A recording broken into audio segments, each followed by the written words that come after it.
Donc, bonjour à toutes et à tous. Donc, je suis Benoît Kreganek, en charge de la normalisation de l'ameublement au BNBA. Donc, le BNBA qui était hébergé par FCBA. Donc, je suis secrétaire des commissions de normalisation françaises et également secrétaire de 3 working groups du TC 207 ameublement. Donc, le working group 2, ameublement pour enfants, 3, mobilier de bureau et 4, mobilier d'extérieur.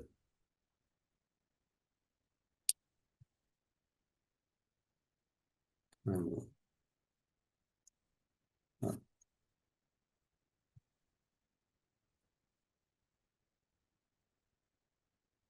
Qu'est-ce qui se passe? Ça ne veut plus descendre. Voilà, merci. Je vais le faire.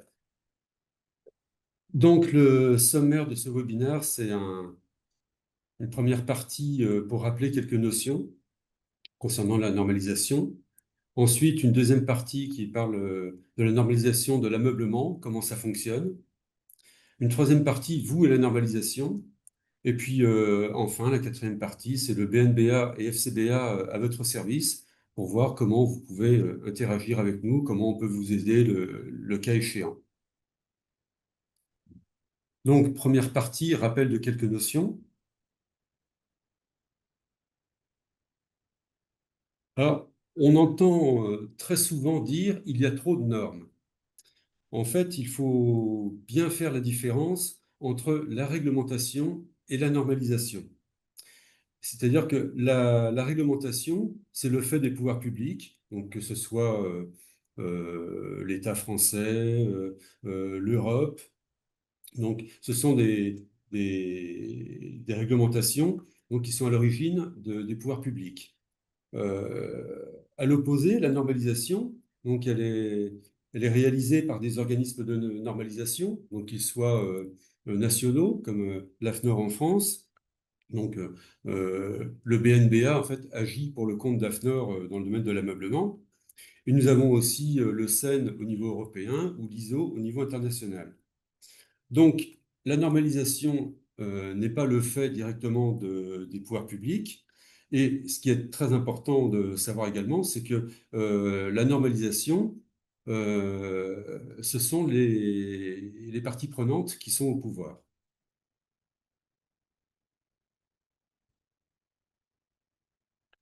Alors, concernant la définition de la normalisation, donc là, vous voyez une définition qui a le mérite d'exister, mais qui, quand on la lit, n'est pas forcément très très claire. Je dirais, dans cette définition, il faut retenir un certain nombre de mots-clés. Donc, il y a partie intéressée, document de référence, consensus, notion de bonne pratique.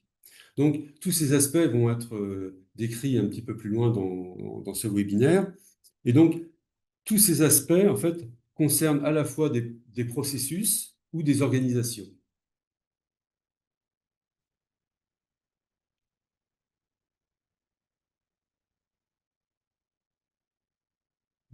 C'est-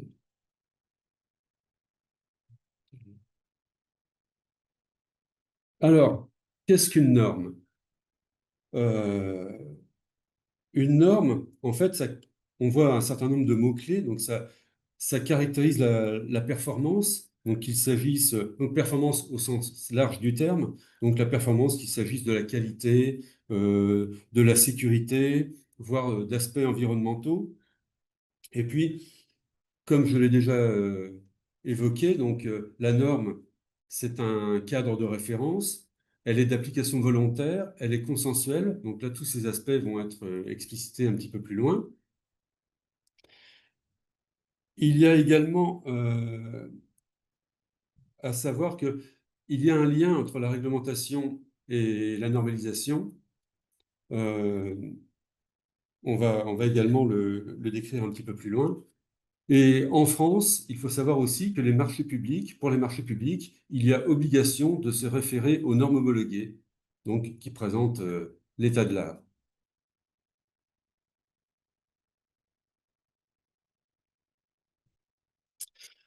Alors, j'évoquais le consensus, donc un petit peu comme pour la définition de la normalisation. La définition peut être un petit peu complexe. En fait, ce qu'il faut retenir, c'est que on peut dire que le consensus est atteint quand tout a été fait pour rapprocher les avis des parties intéressées. Donc, le but étant d'atteindre un compromis qui ne laisse gravement personne. C'est-à-dire que si jamais ce consensus n'était pas atteint, un participant qui se sentirait fortement lésé a toujours la possibilité de contacter la DGCCRF. Mais la notion de consensus, c'est pas que tout le monde est absolument d'accord sur tout, mais c'est de trouver un compromis acceptable qui ne lèse vraiment personne de manière significative.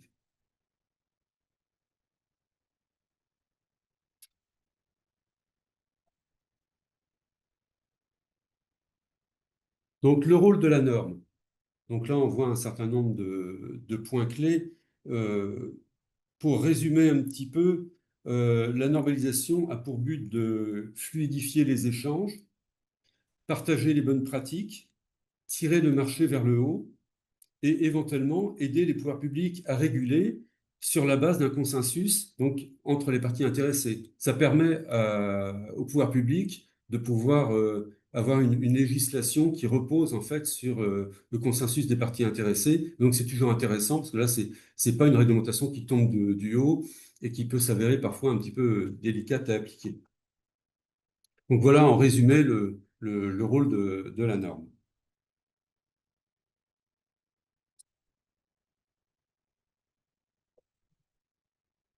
Donc, on évoquait tout à l'heure la notion de document de référence, donc approuvé par un organisme de normalisation reconnu, donc organisme de normalisation qui est l'AFNOR concernant les normes franco-françaises, le CEN pour les normes européennes et l'ISO pour les normes internationales.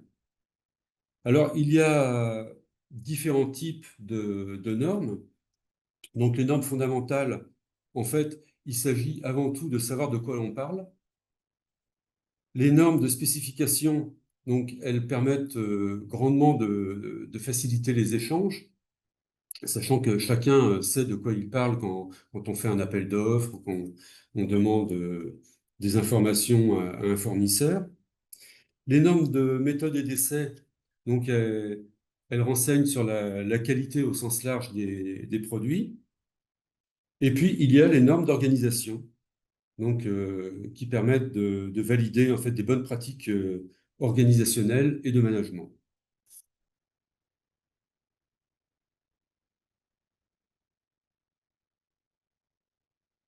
Alors, la valeur juridique d'une norme. Donc là, nous rentrons un petit peu plus dans les détails parce que le statut des normes, il faut le reconnaître, est un petit peu complexe. Et pour bien les utiliser, les exploiter, il faut connaître un minimum ces subtilités. Alors, les normes, en principe, sont d'application volontaire. On considère qu'il y a uniquement 1% des normes qui sont reprises directement par la réglementation. Mais il y a des cas un petit peu particuliers. Il y a les normes qui font présomption de conformité. Donc là, elles représentent environ 12% des normes. Il s'agit de normes, en fait, qu'il s'agisse d'une directive européenne ou d'une réglementation. La réglementation indique que l'utilisation de telles normes permet de faire présomption de conformité. Auquel cas, la norme n'est pas strictement obligatoire, mais si on ne l'utilise pas, il faut pouvoir apporter la preuve que le produit ou le service est bien conforme à la réglementation, ce qui peut s'avérer extrêmement compliqué. Donc, dans ce type d'hypothèse, donc ça représente environ 12% des normes, elles permettent de répondre plus facilement à la réglementation en limitant les risques juridiques, sachant que si on est vraiment conforme à une norme, si jamais il y a un problème, un juge pourra apprécier le fait qu'on a respecté la norme et donc ça facilite en fait, ça limite les risques juridiques pour l'entreprise d'utiliser une norme qui permet de faire présomption de conformité. Norme, référence, les juges. Oui. Euh, alors, la norme, même si elle n'est pas, pardon, la norme, même si elle n'est pas, pardon, c'est juste, ouais.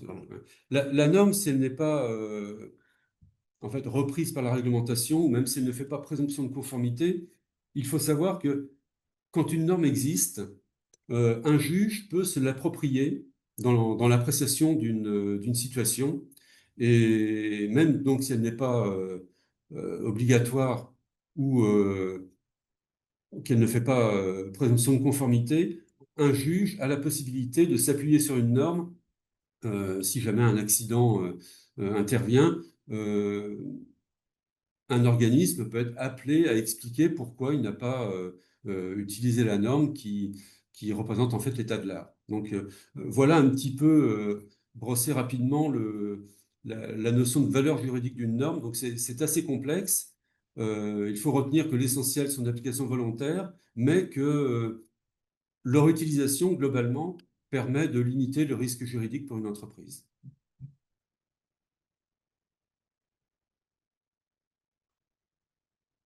Alors, les normes ont un cycle de vie, c'est-à-dire ça part de la proposition de travaux. Donc, ça peut être des parties intéressées, des pouvoirs publics qui peuvent donc faire une proposition pour travailler sur un projet de normes. Donc, à supposer que ce projet soit accepté, eh bien ensuite on passe à l'étape d'élaboration du projet. Donc, une fois que l'instance en charge de réaliser le document considère que le document est suffisamment mature, il est envoyé en enquête. Et donc, cette enquête permet à chacun d'effectuer des commentaires qui seront étudiés par l'instance en charge de réaliser la norme. Et une fois tous ces commentaires traités et intégrés dans le document, on peut avoir là, donc, la publication de la norme. Une fois la norme publiée, au bout de 5 ans, il y a une revue systématique qui permet d'évaluer en fait la norme, à savoir faut-il la maintenir en l'état, la réviser, voire l'annuler. Donc ici, vous voyez le détail du processus au niveau européen. Donc nous avons des étapes de réalisation de la norme donc, qui reposent sur ce qu'on vient de voir au slide précédent. Et puis, au niveau franco-français, nous avons les commissions miroirs qui sont là, en fait, pour interagir avec le SEN. Et donc, complètement à droite, vous voyez le rôle de l'expert. Donc, les commissions miroirs ne peuvent fonctionner qu'avec des experts français, participants, qui donc expriment des avis, donc participent à la commission de normalisation pour pouvoir exprimer leur avis, défendre des points de vue, contribuer à la rédaction du projet, donc émet des positions, d'éventuels commentaires techniques, exprime son avis. Donc vraiment, l'avis des commissions est rythmé par la présence d'experts qui s'impliquent et qui portent à notre connaissance les enjeux à défendre, enjeux qui peuvent être, le cas échéant, portés par des experts qui souhaitent participer. Donc, un expert d'une commission française peut demander, donc avec l'aval de la commission de normalisation, à participer à des groupes miroirs au niveau des travaux européens. Donc, c'est dans cet écosystème fait d'experts français qui donnent leurs avis, les positions, qui expriment les points de vue à défendre. C'est dans ce contexte que l'on peut avoir une influence au niveau européen.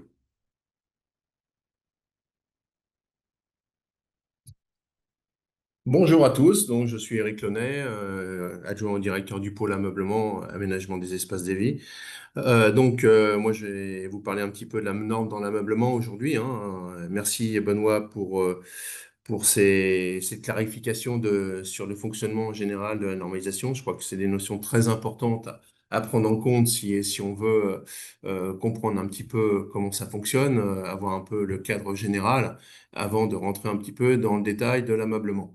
Donc, hop, je suis très doué avec ma souris. Donc, voilà l'articulation. Donc, au niveau de l'ameublement, au niveau européen, il y a le comité technique qui est en charge de l'ameublement. C'est ce qu'on appelle dans notre jargon le TC 207.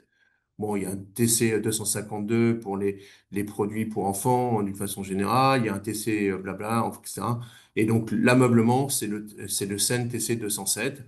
Donc, dans ce comité européen, il y a un certain nombre de ce qu'on appelle dans notre jargon les working groups, des groupes de travail. Donc, je vous les présenterai par la suite. Mais grosso modo, vous voyez un petit peu l'architecture, un exemple d'architecture, c'est en fait devant chaque commission, chaque groupe de travail du TC 207, nous avons une commission miroir. Donc la F043 pour tout ce qui est gestion du plénier de l'organisation générale, la F048 pour l'ameublement domestique, la F021 pour la petite enfance, etc., etc. Donc, au niveau du SEN, aujourd'hui, il y a du SEN TC 207, il y a la présidence est italienne, hein, et il y a 10 groupes de travail.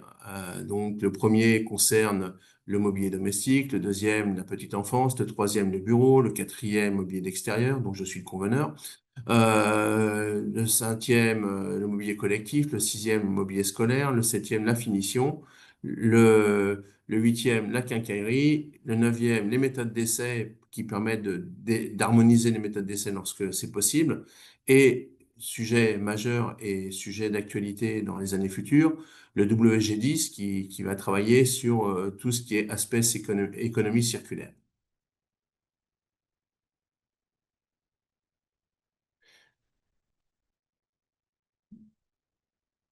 Donc, au niveau des commissions miroirs, donc vous voyez, il y en a un certain nombre. Donc, vous avez compris le principe. En face, enfin, chaque commission du SEN, nous avons une commission miroir. Le rôle de ces commissions AF gérées par le BNBA, bien sûr, c'est de recueillir la position française à défendre, c'est de recueillir tout ce qui est élément par rapport aux travaux qui sont faits au niveau soit européens, soit internationaux, mais c'est aussi de travailler les textes français lorsqu'il reste, parce qu'il y a un certain nombre de domaines, on verra plus tard, où il existe encore des textes français, franco-français dans notre métier.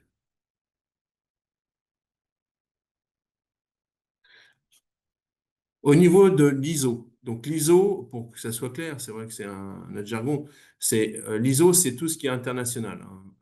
Donc c'est tous les travaux qui se font au niveau mondial pour essayer d'harmoniser. Donc aujourd'hui, il y a une forte réactivation des travaux ISO. Donc, il y a un certain nombre de groupes de travail. Donc, il y en a un, et c'est organisé plutôt sur la typologie de produits. Le SEN est organisé par typologie d'usage. L'ISO est organisé par typologie de produits. Donc, on parle de mobilier de puériculture, de couchage, de table, de siège, de mobilier de rangement, etc. Et après, on a toujours les deux groupes qui sont liés un peu d'une façon transverse, c'est-à-dire tout ce qui est finition et composants. Donc, il y a une volonté importante de travailler au niveau ISO sur ces dernières années. En fait, voilà le principe général. Il reste très peu premier principe, c'est qu'il reste très peu de normes françaises. Il existe des normes franco-françaises dans le cercueil, le mobilier technique, le mobilier urbain. Il y a une volonté très forte des Européens de pousser le consensus européen au niveau ISO. Donc, il faut savoir que au niveau ISO, c'est l'Europe a un vote par pays.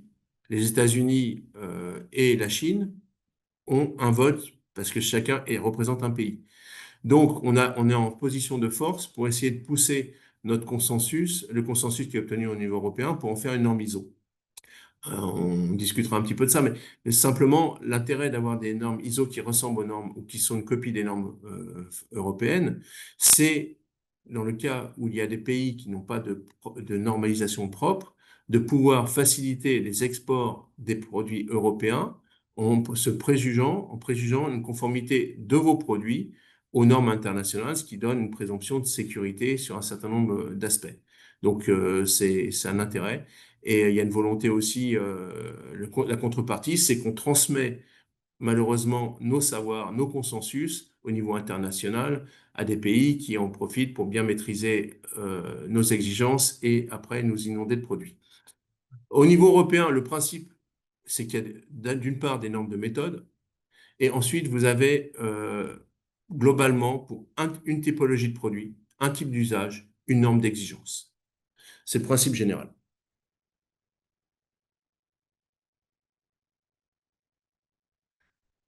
Donc voilà ce que ça peut donner sur les travaux en cours, hein. On a des normes. On a ici les usages domestiques, intérieurs, domestiques, non domestiques, c'est-à-dire collectifs, contract, l'extérieur, le bureau, l'éducation, les produits de puriculture, etc., etc. Et ensuite, vous avez les produits, table, siège, rangement, lit. Après les lits, il y a plusieurs lits. Il y a les lits rabattables, les lits superposés, les lits mezzanines, les matelas qui font partie de cette section-là, etc.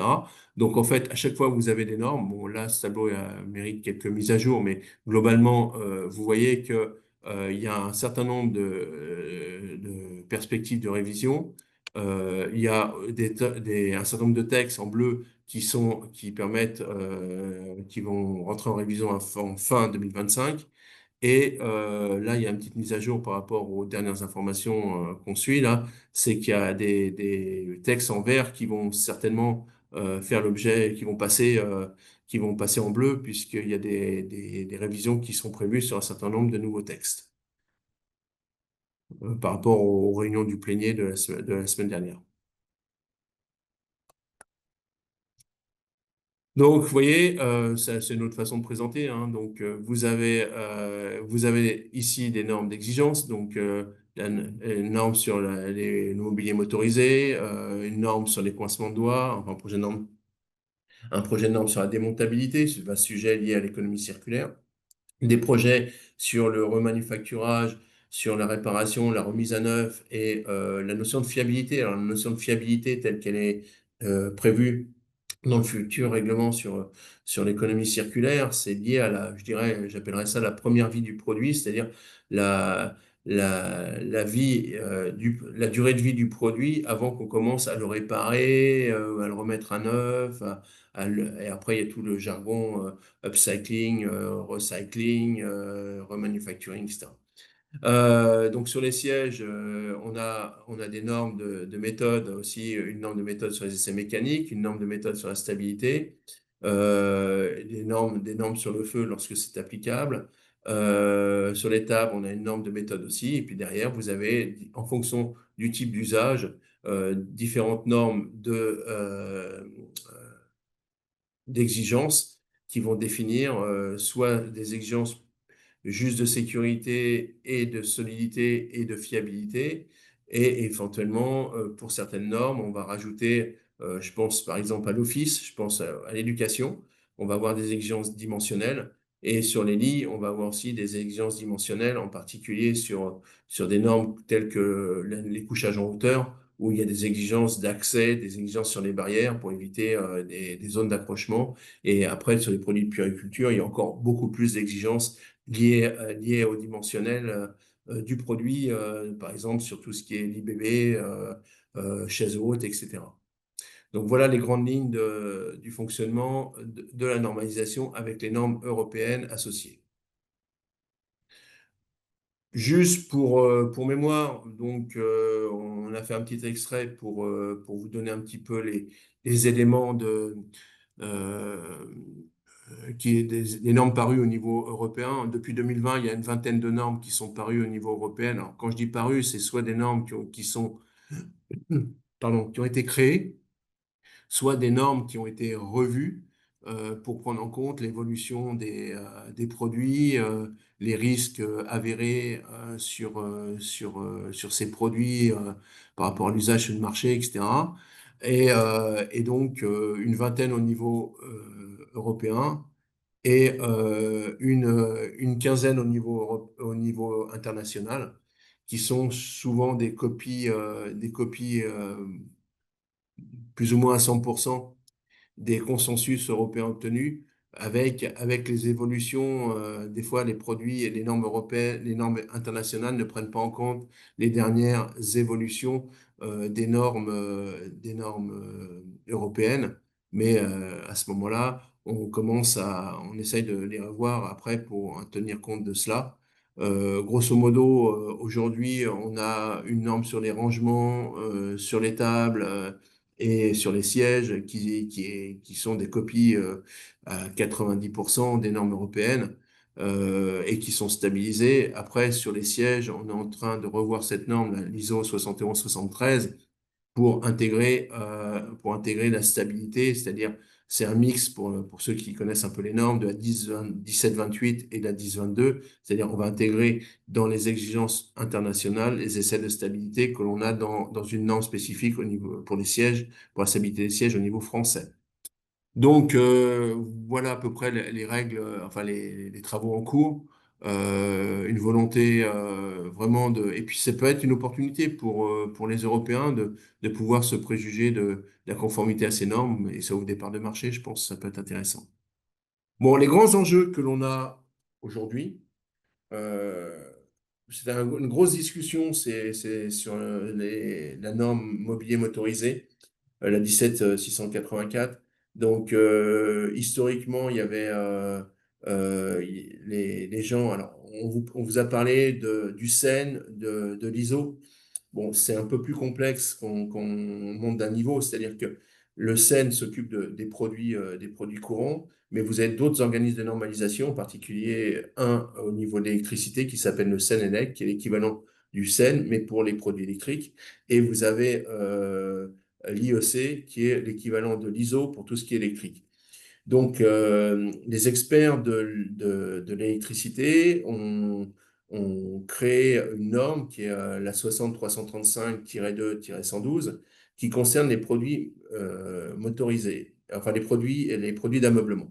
Donc, on a essayé de travailler avec eux pour essayer d'harmoniser, puisque dans leurs normes, ils avaient pris en compte que le risque électrique et on leur expliquait que nous, dans nos normes, on prenait d'autres dangers, des dangers de coincement de doigts, des dangers de stabilité, des dangers de solidité, des dangers liés à la durabilité, etc. On a discuté ça pendant des années. On n'a pas été entendu au niveau du SEN, enfin par le SENELEC, ni par l'IEC. Donc, on a décidé de travailler sur une norme, reprenant nos exigences pour compléter la norme la norme IEC et puis EN. Et donc là, on a aujourd'hui un consensus qui devrait aboutir, j'espère, d'ici quelques mois, sur un texte qui harmoniserait les deux normes et ça serait certainement tout ce qui va être mobilier motorisé va être soumis à un marquage CE. Et donc, il y a des grosses discussions pour harmoniser tout ce qui est vocabulaire en association avec ça. En termes d'exigence, on a réussi à passer des consensus sur le fonctionnement de tout ce qui est table électrique, canapé, qui devrait pas poser de problème majeur sur les produits du marché par rapport aux vitesses et par rapport aux forces en jeu. On a trouvé des consensus qui me semblent assez intéressants. Ensuite, deuxième enjeu majeur, c'est les travaux du WG10, donc de l'économie circulaire, et leur incidence sur les normes actuelles. C'est un vaste sujet avec ce qu'on appelle l'acte délégué qui va fixer par secteur d'activité, par filière, les règles du jeu. Donc, on est en train de créer des textes en association avec l'ensemble des parties prenantes, hein. Bon, aujourd'hui, les consensus sont pas aboutis, mais c'est un sujet sur lequel on s'en occupe, on essaye de s'occuper fortement et surtout, on a besoin de votre point de vue là-dessus, parce que c'est vraiment des enjeux de tout ce qui est économie circulaire, éco-conception. FCBA est aussi là pour vous accompagner sur ces enjeux-là. L'obtention, alors, d'une méthode, là, c'est coincement de doigts, ça fait 30 ans qu'on en parle, voire plus, pour harmoniser les choses. On a écrit des textes, bon là, qui vont pas, qui fonctionnent pas, et on remet le sujet sur la table et on va essayer de trouver des consensus qui vont permettre de enfin résoudre ce problème-là.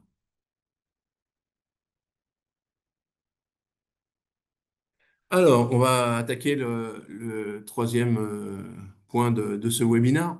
Là, ce qui est important, c'est de vous positionner par rapport à la normalisation et qu'est-ce que ça vous apporte, où sont les risques, quels sont les avantages, etc.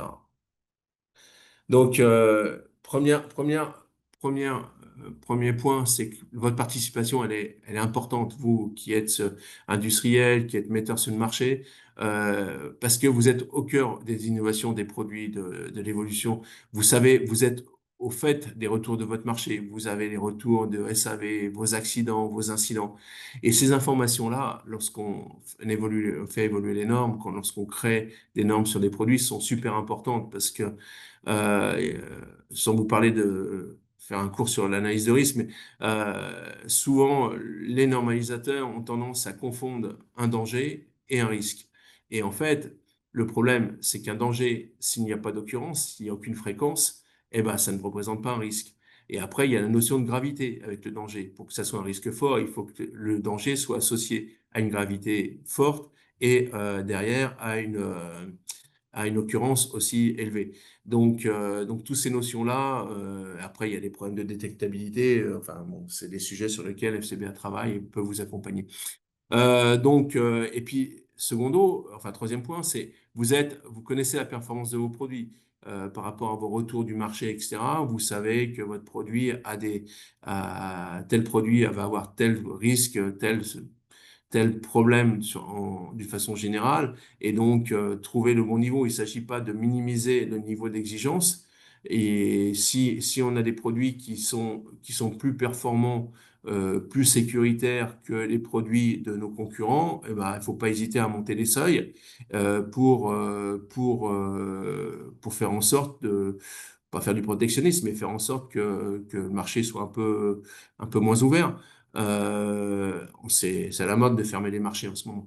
La parole, en plus, l'intérêt aussi, c'est que en tant qu'industriel, en tant que metteur sur le marché, lorsque vous participez aux commissions de normalisation, on prend en compte et vous êtes écouté. Donc, à ce propos, je vous ai mis quelques exemples. Je pense, voilà. Voilà. Donc, votre avis est pris en compte. J'ai voulu vous mettre quelques exemples très rapides, hein, mais qui permettent de montrer un petit peu pourquoi c'est important que vous soyez dans ces commissions de normalisation, que nous fassiez vos retours des problématiques. La norme 747 sur les lits superposés est parue, a été révisée, et on s'est aperçu que dans la rédaction du texte, il y avait une façon d'interpréter une phrase concernant la distance entre l'échelon supérieur et la hauteur de la barrière. Donc, j'ai eu un retour des experts, des industriels qui m'ont dit, attention, là, il y a un problème potentiellement d'interprétation. Donc, j'ai fait du lobbying auprès de l'ensemble de mes partenaires européens, de nos partenaires européens. Et grâce à ça, on a réussi à obtenir une clarification du texte pour dire, voilà, il faut interpréter cette phrase comme avant, et donc rien ne change, et donc on n'a pas besoin de changer la conception de nos produits. Le N14749, c'est les rangements domestiques qui est en cours de révision. Donc, il y a quoi? Il y a 3 semaines, il y avait une volonté d'indiquer que toutes les angles et arêtes des meubles de rangement devaient être arrondis et chanfreinés. Arrondi et chanfreiné quand on est sur du champ épais, du champ mince, quand on est sur des revêtements papier décor, etc. C'est économiquement pas viable et c'est pas ce que demande le marché. Et en réalité, il n'y a pas d'exigence du marché, des consommateurs, il n'y a pas de retour d'accident majeur. Donc, on a réussi à faire passer le fait que, eh ben, il fallait laisser, qu'il n'y ait pas d'arrêt de vivre, pas d'arrêt de vivre ou de comment de Burn, c'est Deschardes, quoi, en fait.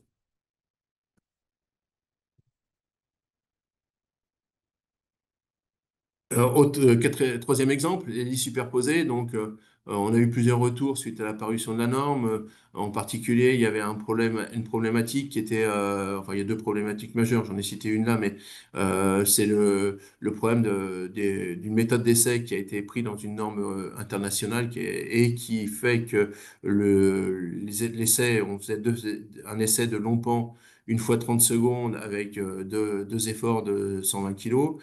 Et on a pris la méthode d'essai, mais maintenant, c'est 10 cycles de 10 secondes.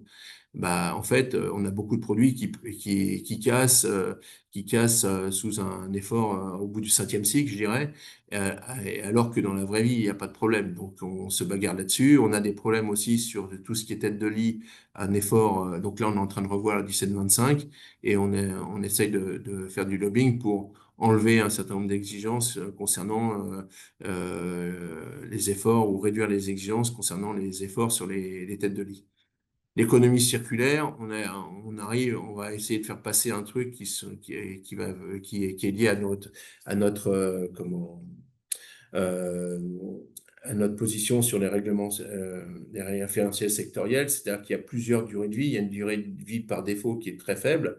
Après, il y a une durée de vie attendue qui se base sur des preuves factuelles et des règles du jeu pour préjuger d'une garantie, d'une durée de vie supérieure en faisant des essais soit de durabilité augmentée, soit sur des essais sur composants qui permettent de justifier ce point de vue.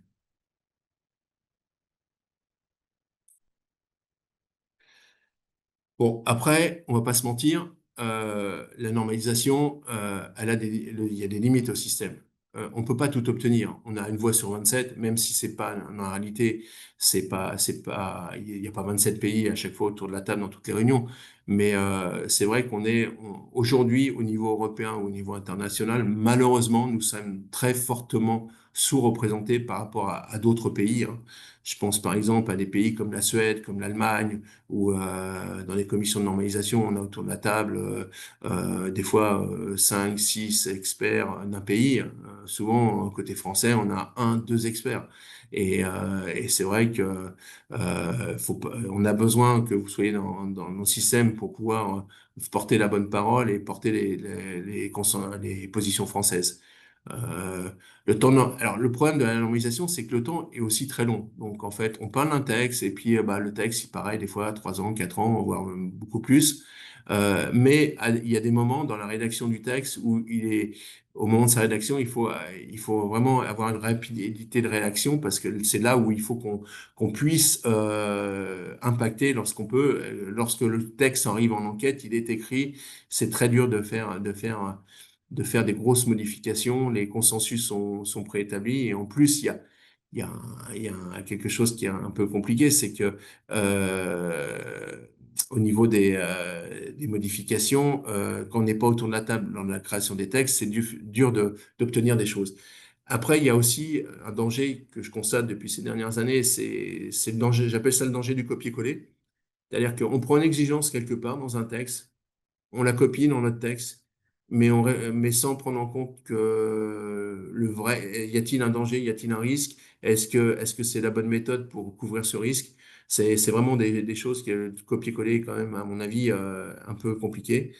Et autre point, c'est il y a de plus en plus de réglementations qui est une volonté, je dirais en particulier au niveau de l'Union européenne, d'avoir des textes harmonisés, d'émettre. Alors pour ça, ils émettent l'Union européenne émet enfin la Commission européenne émet des mandats qui fixent le cadre, alors que l'expertise technique, elle est souvent du côté normalisation et pas du côté réglementation.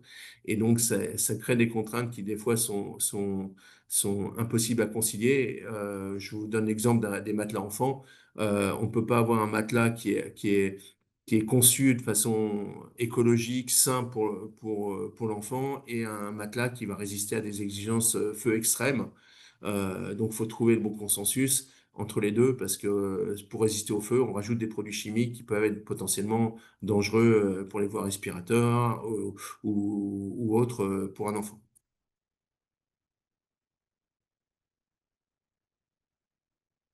Donc, votre difficulté, on les connaît, hein, c'est, comme disait Jacques Attali, le temps est le bien le plus rare parce que c'est le seul qu'on ne puisse ni produire, ni donner, ni échanger, ni vendre. Donc, vous êtes face à une pression économique accrue avec des marchés en baisse, des exportations en hausse.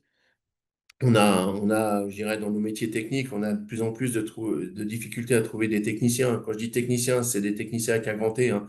C'est des gens qui aiment la technique, qui connaissent la technique et qui savent s'investir dans des problématiques techniques. Et après, on est aussi conscient qu'il y a une appropriation des textes qui est pas toujours facile, qui peut sembler complexe avec des effets poupées russes. C'est-à-dire que vous prenez un texte qui référence à deux textes, vous prenez ces deux textes qui référencent encore à d'autres textes. Donc, mais là, on est aussi là pour vous accompagner sur ces problématiques-là. Parce que c'est pas si compliqué que ça y paraît quand on commence à rentrer dedans, ça devient vite très facile à prendre en compte. Donc le BNBA et FCBA à votre service. Donc pour moi, c'est vrai que le message que je voulais vous faire passer, c'est euh, c'est que votre participation aux commissions de normalisation, c'est une opportunité, hein.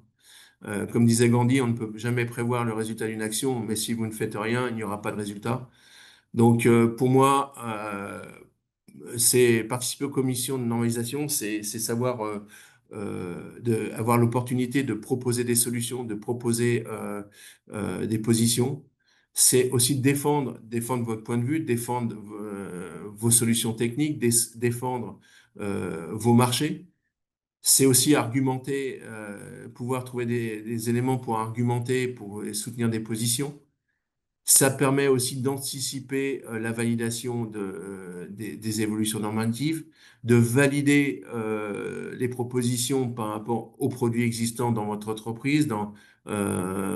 Et donc, c'est vraiment tous ces avantages-là que vous pouvez avoir à participer activement aux commissions de normalisation. J'en rajouterai un, c'est que le fait d'être inscrit dans une commission de normalisation vous permet de recevoir les textes, même sans une participation forte et active. Vous avez accès à l'ensemble des données, des textes qui sont en cours de préparation, et donc ça vous fait une source documentaire intéressante sur ce qui va se passer demain.